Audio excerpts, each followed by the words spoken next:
ദീനദയാൽജി അനുസ്മരണം നമുക്ക് നമ്മുടെ മുഴുവൻ കൗൺസിലർമാരും ഡൽഹി യാത്ര നടക്കുന്നതുകൊണ്ട് നമ്മൾ സംഘടനാപരമായിട്ടുള്ള ഒരു കാര്യവും മാറ്റിവെക്കാൻ പാടില്ല എന്നുള്ളതുകൊണ്ട് നമ്മൾ ദീനദയാൽജി അനുസ്മരണം നമുക്ക് ഇന്ന് ട്രെയിനിനകത്ത് വെച്ച്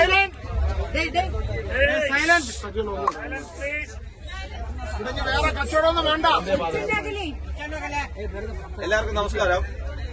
നമ്മൾ ഇന്ന് ഇവിടെ ഈ ട്രെയിനിനകത്ത് വെച്ച് ദീനദയാൽജി അനുസ്മരണം നടത്തുകയാണ്. നമുക്കറിയാം, ഇന്ന് ഭാരതത്തിലെ എല്ലാ സ്ഥലങ്ങളിലും ദീനദയാൽജിയുടെ അനുസ്മരണം ഫെബ്രുവരി 11-ാം തീയതി നടക്കുകയാണ്. നമ്മളെല്ലാവരും പ്രധാനമന്ത്രിയെ കാണുന്നതിന് വേണ്ടിയിട്ട് ട്രെയിനിനകത്ത് യാത്ര ചെയ്തുകൊണ്ടിരിക്കുന്നതുകൊണ്ട് നമുക്ക് നമ്മുടെ പ്രദേശങ്ങളിൽ നമ്മൾ പങ്കെടുക്കാൻ സാധിക്കാത്തതുകൊണ്ട് നമ്മുടെ ഈ ട്രെയിനിൽ സഞ്ചരിക്കുന്ന മുഴുവൻ ജനപ്രതിനിധികളും നേതാക്കളും ഇന്ന് ട്രെയിനിനകത്ത് വെച്ച് ഈ സമർപ്പണ നിധിയും ദീനദയാൽജി അനുസ്മരണവും നടക്കുകയാണ്. ഇതുമായി ബന്ധപ്പെട്ട് നമ്മൾ ഈ പരിപാടി ആരംഭിക്കുന്നു. ആദ്യമായി വന്ദേ മാതരം എല്ലാവരും ഒന്നിച്ച് പഠിക്കും. വന്ദേ മാതരം.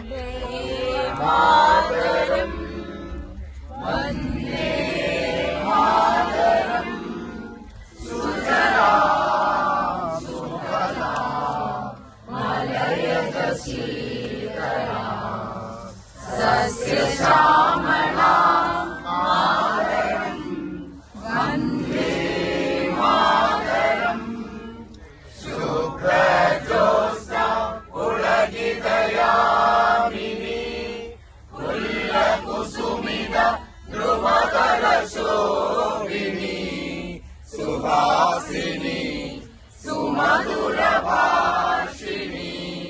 സുഗതാം വരദാം മാതരം വന്ദേ മാതരം വന്ദേ മാതരം.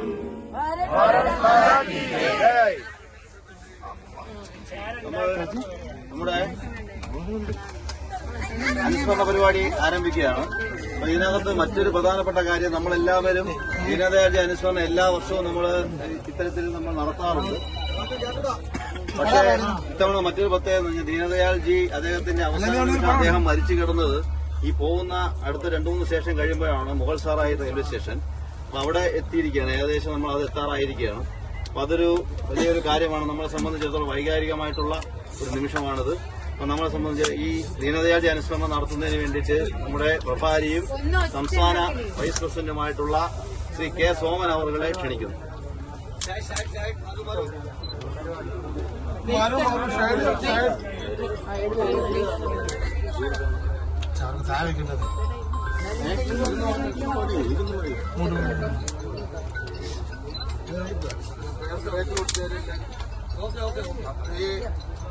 അപ്പൊ എല്ലാവർക്കും നമസ്കാരം.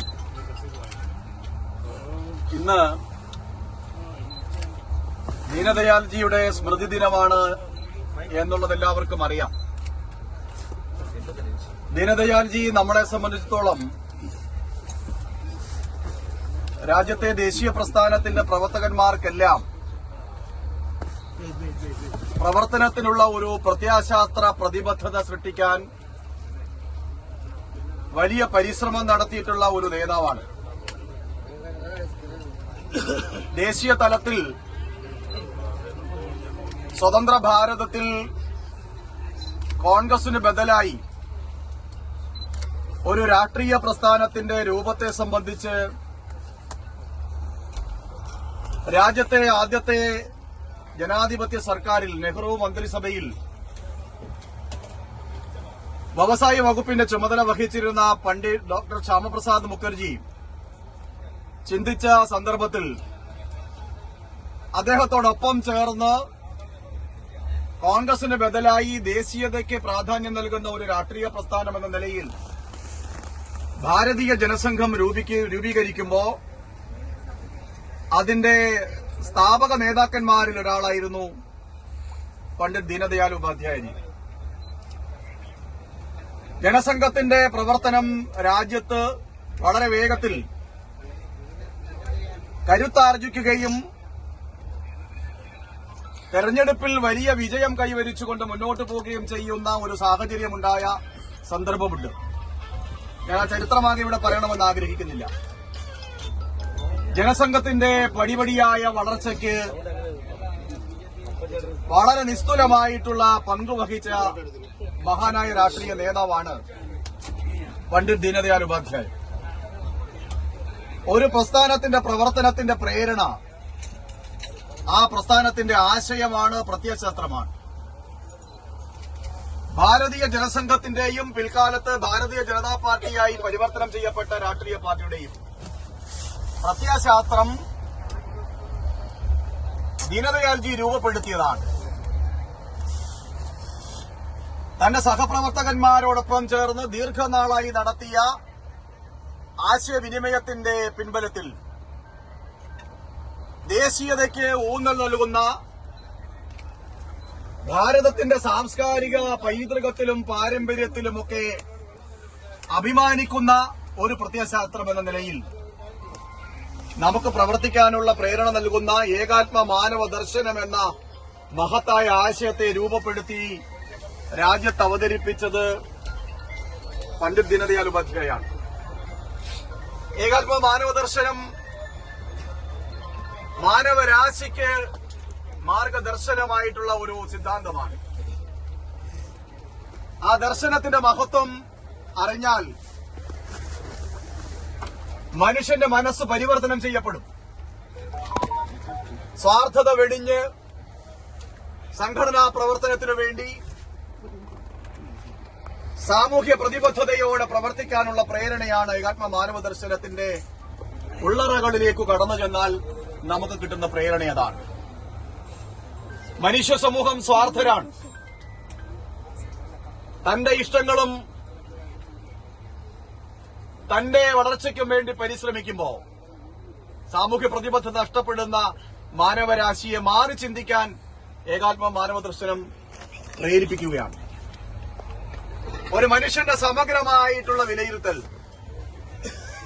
ശരീരത്തിനും മനസ്സിനും ബുദ്ധിക്കും അപ്പുറത്തേക്ക് ആത്മാവെന്ന സങ്കല്പം ഉണ്ടെന്നും അത് ചിരന്തനമാണെന്നും അത് അനശ്വരമാണെന്നും പറയുന്ന ഏകാത്മ മാനവ ദർശനം നമ്മുടെ പ്രസ്ഥാനത്തിന്റെ പ്രത്യയശാസ്ത്രമാണ്. ആ പ്രത്യയശാസ്ത്രം ലോകത്തിന്റെ മാർഗദർശനമാകുന്ന തരത്തിൽ രൂപപ്പെടുത്തി അവതരിപ്പിച്ച മഹാനായ നേതാവാണ് പണ്ഡിറ്റ് ദീനദയാൽ ഉപാധ്യായ. കേരളത്തെ സംബന്ധിച്ചിടത്തോളം ദീനദയാൽജിയോടുള്ള പ്രതിബദ്ധതയും വൈകാരികമാണ്. 1967 ഡിസംബർ മാസം 30-31 പിറ്റേ വർഷം 1 തീയതികളിൽ കോഴിക്കോട് നടന്ന ജനസംഘത്തിന്റെ ദേശീയ സമ്മേളനം നമ്മുടെ പ്രസ്ഥാനത്തിന്റെ വളർച്ചയുടെ വഴിത്താരയിൽ അടയാളപ്പെടുത്തപ്പെട്ടുള്ള സമ്മേളനമാണ്. ആ സമ്മേളനത്തിന്റെ ഓർമ്മചിത്രം 2017 കോഴിക്കോട് നടന്ന ഭാരതീയ ജനതാ പാർട്ടിയുടെ നാഷണൽ എക്സിക്യൂട്ടീവിൽ വിളംബരം ചെയ്തിരുന്നു. രാജേഷിയും ഞാനും അടക്കമുള്ള ആളുകൾ ആ സമ്മേളനത്തിൽ ജില്ലാ പ്രസിഡന്റുമാരെന്ന നിലയിൽ പ്രതിനിധികളായി പോയവരാണ്. നമ്മൾ ഇന്ന് കേരളത്തിൽ വർഗവർണ്ണ വ്യത്യാസത്തെക്കുറിച്ച് ചർച്ച ചെയ്യുകയാണ്. നമുക്കറിയാത്ത ഒരു ചരിത്രം, നമുക്ക് പറയേണ്ട ഒരു ചരിത്രം ആ സമ്മേളനത്തിലുണ്ട്. ആ സമ്മേളനം അടൽജിയും അഡ്വാനിജിയും രാജമാതാ വിജയരാജ സിന്ധ്യയും ലോകാരാധ്യനായ അടൽജി അടക്കമുള്ള ആളുകൾ പങ്കെടുത്തതാണ്. അന്ന് മാതൃഭൂമി പത്രം എഴുതിയിരുന്നു, ഗംഗ വടക്കോട്ടൊഴുകി, ഗംഗ തെക്കോട്ടൊഴുകി എന്ന് മാതൃഭൂമി വാർത്ത എഴുതിയിരുന്നു. പ്രിയമുള്ളവരെ, നമുക്ക് ശ്രീനാരായണീയ പ്രസ്ഥാനങ്ങൾക്ക് ഇന്ന് പ്രസക്തമായ ഒരു കാലഘട്ടം. അന്ന് ആ സമ്മേളന നഗരിക്ക്, 67 സമ്മേളന നഗരിക്ക്, ജനസംഘത്തിന്റെ സമ്മേളന നഗരിക്ക് നമ്മൾ കൊടുത്ത പേര് ശ്രീനാരായണ ഗുരുദേവന്റെ പേരായിരുന്നു. 67 ശ്രീനാരായണ ദർശനങ്ങളെ സംബന്ധിച്ച് വാദപ്രതിവാദങ്ങൾ നടക്കുന്ന സന്ദർഭത്തിൽ ആ ദർശനങ്ങൾ സമൂഹത്തിൽ പ്രചരിപ്പിക്കാൻ നടക്കുന്ന SNDP യോഗത്തിന്റെ ആരാധനായ ജനറൽ സെക്രട്ടറി ശ്രീമാൻ വെള്ളാപ്പള്ളി നടേശൻ വേട്ടയാടപ്പെടുന്ന കാലത്ത് നമ്മുടെ പൂർവ്വകാലത്തെക്കുറിച്ച് നമുക്ക് ഓർക്കേണ്ടതുണ്ട്. അന്ന് ആ സമ്മേളന നഗരിക്ക് കൊടുത്ത പേര് ശ്രീനാരായണ ഗുരുദേവന്റെ പേരായിരുന്നു. ഒരു രാഷ്ട്രീയ പാർട്ടി കേരളത്തിൽ ഒരു സമ്മേളന നഗരിക്ക് ഗുരുദേവന്റെ പേര് കൊടുക്കുന്നത് ചരിത്രത്തിൽ ആദ്യമാണ്, പിന്നീടില്ല. വെറുതെ സമ്മേളന നഗരിക്ക് പേര് കൊടുത്തു എന്ന് മാത്രമല്ല, ആ സമ്മേളന നഗരിയുടെ പ്രധാന കവാടത്തിൽ സ്ഥാപിച്ചിരുന്ന ഗുരുദേവന്റെ പ്രതിമയിൽ പുഷ്പാർച്ചന നടത്തിയിട്ടാണ് അടൽജി അടക്കമുള്ള ആളുകൾ സമ്മേളന നഗരിയിൽ പ്രവേശിച്ചത്. അന്ന് ഈ പാർട്ടിയെ വരേണ്യവർഗ പാർട്ടി എന്ന് മാധ്യമങ്ങൾ ആക്ഷേപിച്ചിരുന്ന ഒരു കാലമുണ്ടായിരുന്നു. ആ സമ്മേളനത്തിൽ വെച്ചിട്ടാണ് ദീനദയാൽജി അഖിലേന്ത്യാ അധ്യക്ഷനായി തെരഞ്ഞെടുക്കപ്പെടുന്നത്. ആ സമ്മേളനത്തിന് ശേഷം 40ാമത്തെ ദിവസമാണ് ദീനദയാൽജി ഇവിടെ സജി സൂചിപ്പിച്ചതുപോലെ ഉത്തർപ്രദേശിലെ മുഗൾ സരായി റെയിൽവേ സ്റ്റേഷനിൽ അജ്ഞാതമായ രീതിയിൽ കൊല്ലപ്പെട്ട നിലയിൽ കണ്ടെത്തിയിട്ടുള്ളത്. ദീനദയാൽജിയുടെ ഓർമ്മകളെ നമ്മൾക്ക് ആദരവോടെ സ്മരിക്കാം. ദീനദയാൽജി വിഭാവനം ചെയ്തത് അന്ത്യോദയ എന്ന സങ്കല്പമായിരുന്നു. മനുഷ്യ സമൂഹത്തിലെ ഏറ്റവും പിന്നിൽ നിൽക്കുന്നവന്റെ കൈപിടിച്ചുയർത്തി അവനെ സമൂഹത്തിന്റെ മുഖ്യധാരയിലേക്ക് നയിക്കുക എന്ന സങ്കല്പം, ഉദാത്തമായ ഉത്കൃഷ്ടമായ മഹത്തായ ആ അന്ത്യോദയ സങ്കല്പം നമ്മുടെ രാജ്യത്ത് അധികാരത്തിലിരിക്കുന്ന ആരാധ്യനായ പ്രധാനമന്ത്രി നരേന്ദ്രമോദിജി ഇന്ന് പ്രാവർത്തികമാക്കിക്കൊണ്ടിരിക്കുകയാണ്. പ്രിയമുള്ളവരെ, നമ്മുടെ ഈ യാത്ര ഗ്രാമത്തെ സേവിക്കുന്നവർ, നഗരത്തെ സ്നേഹിക്കുന്നവർ, മഹാനഗരത്തെ സേവിക്കാൻ വേണ്ടി ജനങ്ങൾ നിശ്ചയിക്കപ്പെട്ടിട്ടുള്ള ആളുകളിൽ തിരഞ്ഞെടുക്കപ്പെട്ടവരെയാണ് ഇന്ന് നമ്മൾ ആരാധ്യനായ പ്രധാനമന്ത്രി അടക്കമുള്ളവരെ കാണാൻ ഡൽഹിക്ക് കൊണ്ടുപോകുന്നത്. ഈ സാധാരണക്കാരന്റെ പട്ടിണി മാറ്റാൻ, അവന്റെ ജീവിത സാഹചര്യം ഉയർത്തിക്കൊണ്ടുവരാനുള്ള പരിശ്രമത്തിൽ ദീനദയാൽജിയുടെ മഹത്തായ ദർശനം അന്ത്യോദയ എന്ന സങ്കല്പം രാജ്യത്ത് പ്രാവർത്തികമാക്കുന്നു.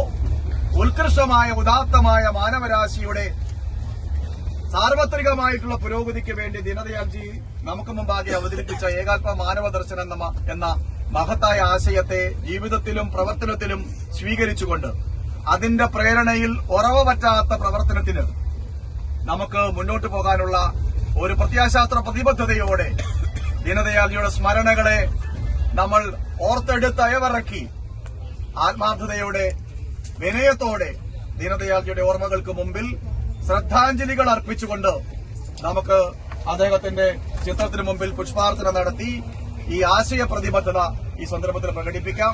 ഇതിൽ പങ്കെടുക്കുന്ന എല്ലാ ജനപ്രതിനിധികളെയും സഹപ്രവർത്തകന്മാരെയും അഭിവാദ്യം ചെയ്തുകൊണ്ട് ഞാൻ എന്റെ വിവരണം അവസാനിപ്പിക്കുന്നു. എല്ലാവർക്കും വിനീതമായ നമസ്കാരം.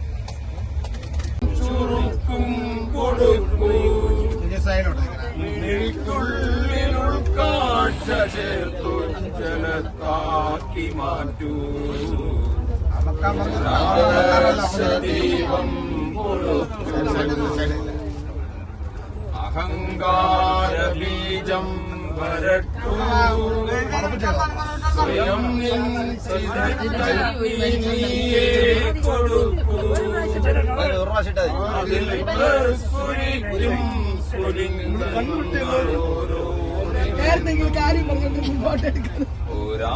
ഒരാദർശദീപം കൊടുത്തു യഥാകാലം വളർത്തു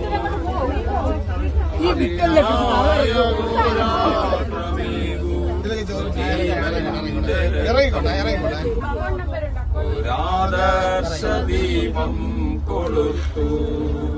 1:30 ഇറങ്ങണം. പെട്ടികളൊക്കെ കൂട്ടിക്കോ. സമയമുണ്ട്.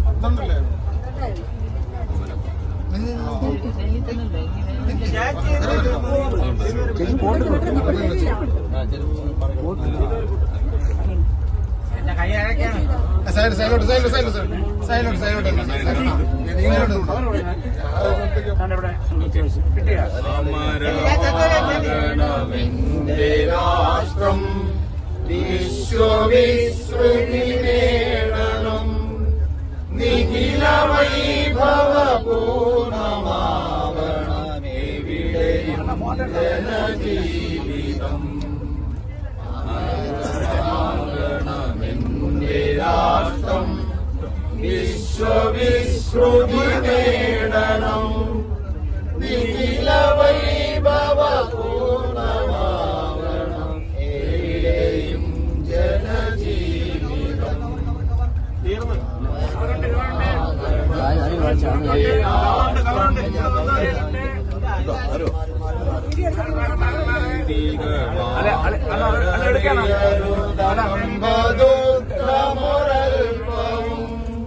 വിശ്വശാന്തി വളർത്തുവാനവൾ ശക്തിശാലിനിയാകണം. അമരമാകണമെന്റെ രാഷ്ട്രം വിശ്വവിശ്രുതി നേടണം. നിഖില വൈഭവ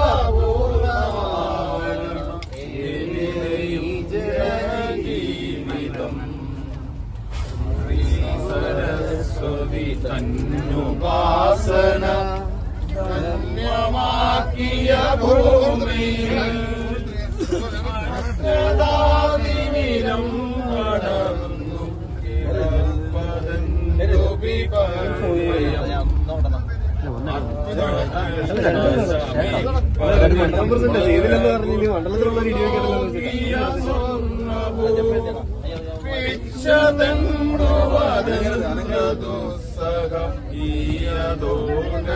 മാറണം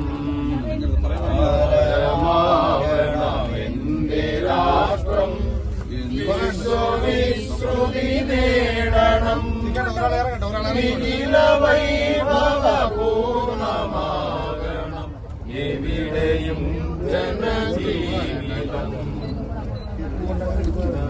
കർമ്മവേ പുരുഷാർത്ഥമാക്കിയ സിംഹവിക്രമശാലികൾ കർമ്മയോഗികൾ കർമ്മധീര മഹാപരിശ്രമശാലികൾ ചോര കൊണ്ടു വിയർത്തുകൊണ്ടു സമർത്ഥമാക്കിയ ഭൂമിയിൽ എന്തു ജാഡ്യമിതെന്തു നിഷ്ക്രിയ പാവമീ സ്ഥിതി മാറണം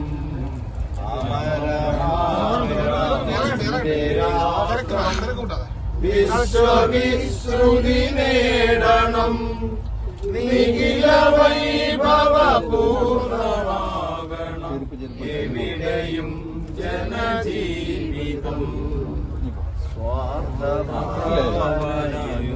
സ്വാർത്ഥമായുകൊണ്ടേ യജ്ഞഭൂമിയിലുയർന്നിടാൻ ഇവിടെയന്നു പണ്ടേ ത്യാഗശീലരകിഞ്ചന ആത്മബലി ചെയ്യുമ്പോഴും ഞാനെന്ന മത്സരബുദ്ധികൾ വീണ്ടുമുൾക്കട രാഷ്ട്രസേവ നവ്യഭാവന വളരണം അമരമാകണമെന്റെ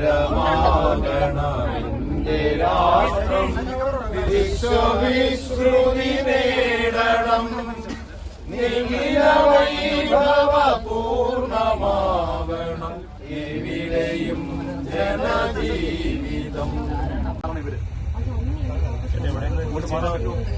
അവിടെ നിന്ന് ചെയ്താൽ മതി. അങ്ങനെ ഒന്ന് ചെയ്താൽ മതി.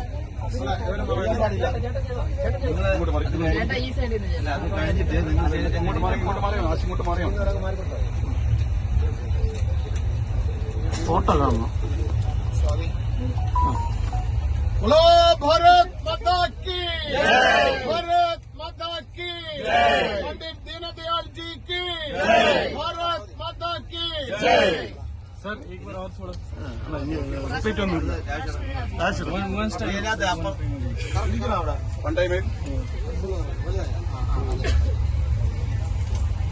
കൊള്ളാം. ബ്രോ ക്യാമറ ഇതാക്കല്ലേ, വൈഡാണ്. ആ സൈഡിൽ നിൽക്കുന്നവരൊന്ന് മാറി കൊടുക്കണം. ഇവിടെ പത്തിച്ച് അങ്ങോട്ട് പോട്ടെ.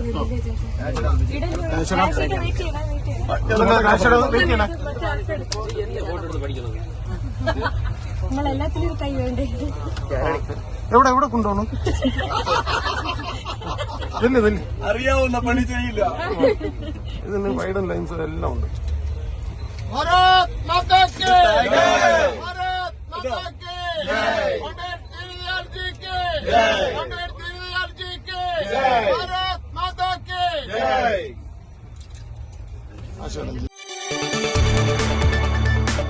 കൂടുതൽ വാർത്തകൾക്ക് news 18 Keralam YouTube channel subscribe ചെയ്യുക.